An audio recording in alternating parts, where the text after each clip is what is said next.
1935 formulerade den österrikiske teoretiske fysikern Erwin Schrödinger ett tankeexperiment för att förklara det paradoxala kvantfysiska fenomen som gör att en företeelse kan existera i två helt olika tillstånd samtidigt. Tankeexperimentet, som blivit känt som Schrödingers katt, beskriver en låda vilken innehåller just en katt som antingen är död eller levande. Enligt kvantfysiken är katten både död och levande samtidigt tills lådan öppnas av en observatör och ett av dessa två tillstånd realiseras. Är det möjligt att JÖK-regeringen har skapat världens första Schrödingers budget som är både höger och vänster tills dess att en partiledare presenterar den i media? Jag heter Henrik Jönsson och jag är en oberoende libertariansk entreprenör och samhällsdebattör. Under den gångna veckan har Sveriges regering och dess stödpartier levererat ett veritabelt smatterband av publikfriande budgetnyheter för alla tänkbara politiska smakriktningar. Hur kan budgeten samtidigt beskrivas som både höger och vänster?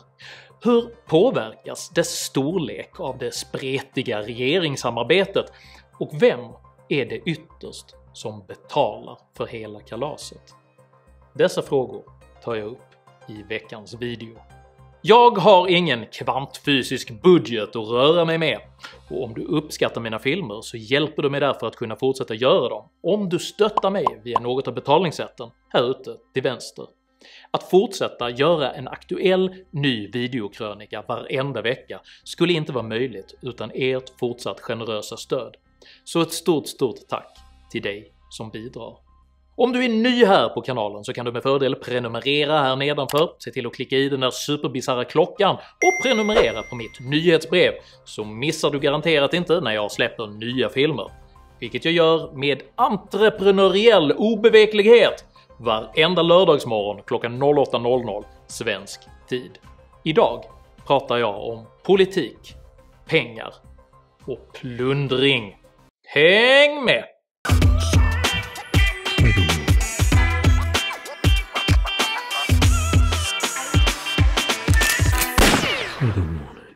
Roma uno die non est condita, eller Rom byggdes inte på en dag.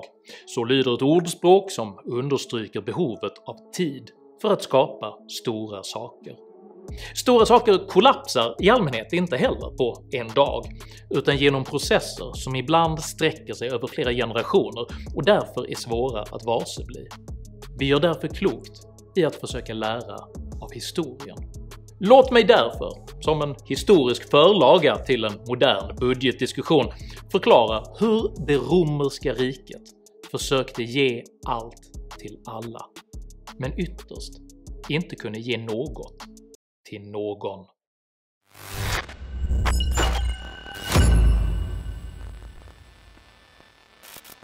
Det romerska riket tjänstgör ännu på många sätt som en förlaga till det moderna västerländska samhället. Genom sin höga organisationsgrad, sina infrastruktursatsningar och sin politiska styrning upprättade man ett av de största och längst överlevande imperier som världen någonsin skådat. Det romerska riket brukar anses ha stått på toppen av sin makt runt år 117 efter Kristus och omfattade då hela Medelhavsområdet samt stora delar av Europa och Mellanöstern. Men den 4 september 350 år senare avsattes den sista västromerske kejsaren Romulus Augustulus av barbarhövdingen Odovacar över 1000 år efter rikets grundande. En mängd faktorer samverkade till imperiets undergång, men på ett övergripande plan var det generationer av ekonomisk misskötsel som slutligen fällde Rom. En av det romerska rikets tidigaste ekonomiska populister var Caius Licinius Stolo, som redan 367 f.Kr. genomdrev omfattande skuldavskrivningar i syfte att vinna popularitet hos den skuldsatta jordbrukarklassen. Detta ingrepp kostade den romerska staten enorma summor pengar och följdes av en hel serie räntesänkningar där man år 342 f.Kr. slutligen avskaffade räntor fullständigt. Även detta i syfte att vinna politiskt stöd hos brett skuldsatta samhällsgrupperingar. Konsekvenserna av dessa ingrepp i ekonomin blev att kreditflödena till slut upphörde helt och istället ersattes av svarta lånemarknader, vilka den romerska staten inte kunde beskatta. År 133 f.Kr. genomförde politikern Tiberius Gracchus, stöttad på en revolutionär teori om folkviljan, enorma omfördelningsprogram där storgodsägarnas stadsjord delades ut till små självägande bönder. Kostnaderna för detta idealistiska omfördelningsprojekt var astronomiska och dränerade den romerska kassan på skattemedel. Samtidigt sålde majoriteten av de självägande bönder som tilldelades marken omedelbart sina nya tillgångar och flyttade in till stan. I'm moving into my own apartment with 2 sexy ladies. Tiberius Gracchus yngre bror, Gaius Gracchus, framhärdade trots motgångarna med sin brors ambitiösa omfördelningsambitioner och genomdrev bara ett par år senare det romerska rikets första matsubventionsprogram. Give me free stuff! I händerna på flera generationer av opportunistiska politiker växte de romerska matsubventioneringsprogrammen över en period på 300 år från att ha gällt rabatter på spannmål till gratis utdelning av oliver, fläsk och kryddor till över en tredjedel av alla romare i hela riket. Generationer av romare som en gång varit självförsörjande hade vant sig vid både höga skatter och statlig utdelning av mat och upplevde sig nu äga en lagstadgad och moralisk rätt till dessa allmosor. Detta gjorde det till politiskt självmord att försöka rulla tillbaka de skenande subventionerna samtidigt som det gick lätt att köpa sig röster genom att istället höja skatterna och dela ut ändå mer mat till folket. Kostnaden för bröderna Gracchus omfördelningsprogram hade vid denna tid vuxit till imperiets näst största budgetpost och överträffades endast av försvarsbudgeten. Allt fler romerska härskare och politiker ägnade sig nu åt att köpa röster genom att avskriva skulder och dela ut olika typer av bidrag. En frikostighet som finansierades genom omfattande nyprägling av mynt med allt mindre värda metaller. Konsekvenserna av detta blev hyperinflation och en akut bankkris där ytterligare enorma summor räntefria lån avskrevs och skulder garanterades av den romerska staten. Förfallet nådde sin kulmen år 301 e.Kr. när kejsar Diocletianus genomdrev ett prisedikt som rättsligen reglerade vad olika typer av varor fick lov att kosta. Rom hade slutligen degenererat till att bli en totalitär planekonomi, där den politiska klassen beskyllde handelsmän och de få kvarvarande produktiva företagen för rikets ekonomiska förfall. Det fanns inte längre pengar nog att betala armén, eller till att bygga fort, skepp och infrastruktur, och en skatt på 100% innebar fortfarande 0 kronor när ingen längre kunde betala den. När det västromerska riket år 476 slutligen erövrades av barbarhövdingen Ordovakar beskrev detta egentligen bara en ruttnande frukts oundvikliga fall mot marken. I detta ljus är det svårt att inte ställa sig frågan: vilka var egentligen de verkliga barbarerna som sänkte det romerska imperiet? De invaderande horderna eller de generationer av opportunistiska politiker som steg för steg tömde riket på pengar?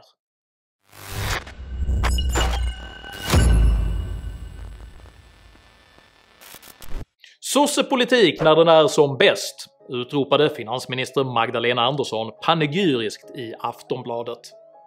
Klassisk borgerlig politik hurrade samtidigt regeringens stödtrupper i Centerpartiet på Dagens Industris första sida. Hur är det möjligt att den nyligen presenterade och historiskt kolossala JÖK-budgeten kan lanseras både som en höger- och en vänsterbudget samtidigt? Svaret på denna fråga är att budgetens huvudsyfte inte är att ta ansvar för rikets finanser och problem, utan att rädda regeringen och dess stödpartiers opinionssiffror genom att låta alla inblandade få sätta sprätt på en egen hög miljarder kronor för att försvara sina respektive väljarbaser. Under den gångna veckan har JÖK-kvartetten därför dompterat nyhetscykeln för att alla inblandade parter ska få pytsa ut sina egna goda nyheter för maximal mediaexponering. En sjujäkla satsning på välfärden. En sjujäkla skattesänkning. 7000 till miljösatsning.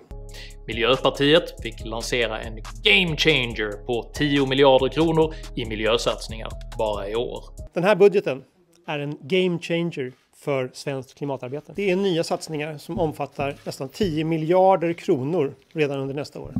Centerpartiet fick sin sänkta arbetsgivaravgift. Det här är en historisk skattesänkning. Liberalerna lyckades baxa igenom ett jobbskatteavdrag. Idag har vi sammanfattat ett stimulanspaket för jobb och företagande på 30 miljarder kronor. Och Socialdemokraterna fick göra enorma välfärdssatsningar. 75 miljarder går ju till offentliga investeringar och till välfärden. Kort sagt, en budget som ger allt till alla partier. Men hur finansieras egentligen detta historiska valfläskberg? I Sverige tillämpas sedan den ekonomiska krisen i 1990-talets början vad som kallas ett finanspolitiskt ramverk. Men varje politiker som lovar att det ska komma snabbt, den ljuger. Detta ramverk är ett verktyg som ska se till att rikets finanspolitik är långsiktigt hållbar och syftar till att motverka den okontrollerade statsskuldsutveckling som drabbade Sverige under 1980-talet. Det ekonomiska ymnighetshorn som JÖK-regeringen anser sig ha funnit är coronakrisen. Vi behöver lösa två kriser samtidigt. Coronakrisen och klimatkrisen.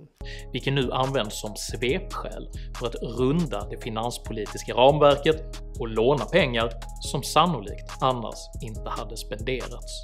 Jag får bilden av att man utnyttjar den här krisen lite grann till att spendera väldigt mycket pengar som man annars inte skulle gjort. En normal svensk statsbudget innehåller typiskt nya satsningar på mellan 25 och 30 miljarder kronor. Detta kapital kallas ibland för reformutrymme och är resultatet av antingen tillväxt eller av nedskärningar. Lån är aldrig reformutrymme eftersom lån innebär en långsiktig kostnad i form av återbetalningsplikt. Regeringen frångår alltså nu det finanspolitiska ramverket och lånar tillsammans med Centerpartiet och Liberalerna så mycket pengar att den svenska statsskulden ökar med hela 7,4 procentenheter. Alltså föreställa sig en situation där regeringen och samarbetspartierna sätter sig ner och börjar diskutera hur sätter vi sprätt på 100 miljarder i en statsbudget. Det hade ju varit liksom ett helt vrickat scenario bara för ett halvår sedan. Konsekvensen av detta är att JÖK-regeringen gör ungefär 4 gånger större satsningar än i en normal budget. Vilket i någon mån också avslöjar prislappen för att hålla 4 politiskt helt oeniga partier samman i en historiskt krystad regeringskonstruktion. Alltså det man kan säga är ju att det är inte optimalt eftersom det nu är flera parter då som har fått igenom olika saker här för att liksom kunna driva igenom sin politik.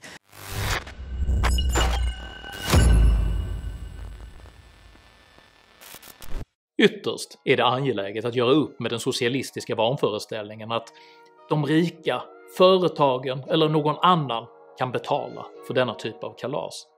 Eftersom alla delar av samhällsekonomin är sammanvävda och ömsesidigt beroende av varandra.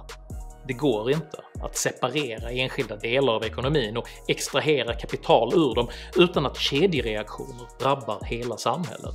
På samma sätt som det inte går att pilla loss ens det allra minsta lilla kugghjul ur ett urverk och hoppas att klockan ändå kommer att fortsätta ticka som innan. Beskattar man företagen stiger priset på varorna de tillverkar. Höjer man momsen eller introducerar punktskatter faller konsumtionen på somliga varor, vilket i sin tur sänker efterfrågan på arbetskraft. Manipulerar man räntorna påverkas kreditflödena så att folk antingen överbelånar sig eller gör att investeringar fryser inne. Allt som gällde för det romerska imperiet gäller även för oss. För politik kan inte skapa värde. Endast produktivt arbete kan skapa värde. Det finns ingenting en politiker kan skänka folket som folket inte själva redan har skapat. Och det finns inget politiskt ymnighetshorn som gör att vissa saker genom ett trollslag kan bli gratis, oavsett om det gäller utdelning av oliver och fläsk eller en tillfällig coronabonus. Det blir inget jobbskatteavdrag, det är en tillfällig coronabonus. Det enda politiken kan göra är att driva in skatt och med folkets mandat använda denna på olika sätt. Och om regeringen lånar pengar så är det ytterst inte regeringen som återbetalar skulden, utan folket. Inte Gaius Gracchus eller Magdalena Andersson, utan du. Krona för krona, arbetstimme för arbetstimme, i ditt anletes svett.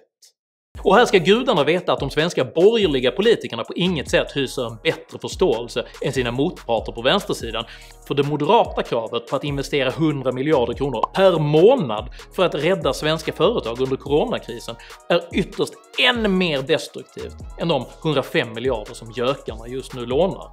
För marknadens urverk fungerar precis lika mycket sämre, oavsett om politiken väljer att plocka bort eller lägga till olika typer av främmande kugghjul.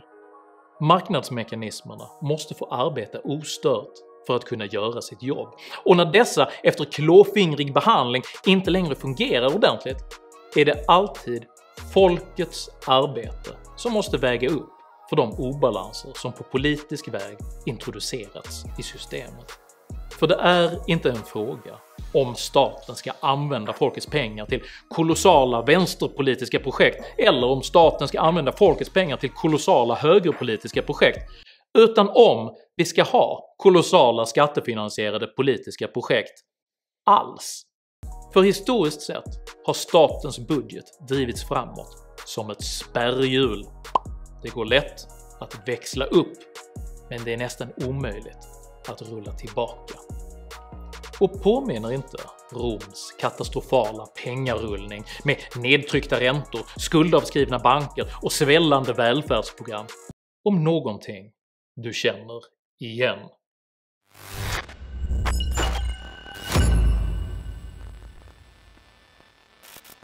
Pengarullningen, de svällande välfärdsprogrammen och de kvantitativa lättnaderna, vilket by the way bara är en förskönande omskrivning för att prägla mynt med allt lägre mineralvärde, är inte en svensk företeelse, utan bör snarast betraktas som ett västerländskt paradigmatiskt fenomen. It's the end of the world! Embryot till den moderna välfärdsstaten tillskrivs ofta Otto von Bismarck, som redan under 1840-talet instiftade ett pensionssystem för krigsveteraner över 75 års ålder. Man brukar i sammanhanget inte nämna att antalet människor som vid denna tid levde till 75 års ålder var mycket litet, och antalet krigsveteraner var ändå värre. Dessa välfärdsprogram kom gradvis att inkludera allt fler européer, och i samband med 1930-talets depression institutionaliserades behovsprövade stöd till behövande i både Europa och USA. Efter andra världskriget blev välfärdsförmånerna hastigt allt fler. Pensionsåldern sjönk och pensionsersättningen steg. Under 1990-talet tvingade president Bill Clinton bolåneinstituten Freddie Mac och Fannie Mae att låta även medellösa, alltså bankrutt amerikaner, att få bostadslån så att de kunde köpa hus. Som konsekvens tvingade detta den konkurrensutsatta lånemarknaden att följa efter, vilket skapade det stora flöde av så kallade subprime-skulder som kulminerade med börskraschen 2008. So whenever you hear subprime, think shit. I både Amerika och EU-området tvingades statsmakterna som konsekvens att skriva av bankernas lån, och för att få igång ekonomin pressades räntorna ner under nollstrecket, varefter politikerna återgick till att diskutera nya bidragssystem. We'll give you anything you want! När så en global pandemi slår till är den instinktiva politiska reaktionen naturligtvis densamma. Större satsningar, mer lån och mer påhittade nya pengar. Det går utmärkt, säger somliga. Det är andra tider nu, säger andra. Var inte alarmistisk, säger en tredje. Men likt Rom kollapsar inte västerlandets imperium på en dag, trots skuldavskrivningar, räntemanipulation och det artificiella skapandet av pengar. Samtidigt anar nog många att något inte står riktigt rätt till i Gracchus subventionerade matkö, för gratisvarorna smakar inte riktigt lika bra som förr, trots att skatten fortsatt stiga. Hade inte skolorna mer resurser när jag växte upp? Fungerade inte vården lite bättre förr? Och brukade inte polisen kunna bura in brottslingarna en gång i tiden? Ännu fungerar det dock att trixa med ekonomin och sälja valfläsk till röstboskapen, där varje mandatperiod utgör ytterligare ett oåterkalleligt steg framåt på den svällande statsbudgetens spärrhjul. Vår budget är inte bara höger och vänster, den är även allt du vill att den ska vara. Tills en dag då det inte fungerar längre och en utomstående kraft helt enkelt ser till att den där övermogna frukten faller till marken. Frågan är inte om denna Schrödingers budget är höger eller vänster, utan varför vi medborgare valt politiker som påstår sig kunna ge allt till alla, när det är vi själva som får notan. För att citera William Shakespeares vankelmodige karaktär Polonius ur hans tidlösa mästerverk Hamlet, akt 1, scen 3. Lån gör slut på både dig och vännen, och borgande förslösar hushållsskärpan. Tycker du att hushållsskärpa är viktigare än valfläsk? I så fall tycker jag att du ska dela den här videon med dina vänner, och varför inte prenumerera på min YouTube-kanal medan du ändå är igång. Har du egna erfarenheter av stöd, bidrag och politiskt slöseri? Dela i så fall gärna med dig av dina erfarenheter i kommentarsfältet här nedanför. Jag uppskattar all respektfull kommunikation. Kom dock ihåg att alltid vara artig och undvik aggression och personpåhopp i mina idédrivna kommentarsfält. Tack för att ni respekterar detta. Jag heter Henrik Jönsson, och den största gåva den politiska klassen kan skänka det hederliga och hårt arbetande samhället är att ta ett stort steg tillbaka och sluta förslösa rikets pengar så ymnigt. Tack för mig, och tack för att ni har lyssnat.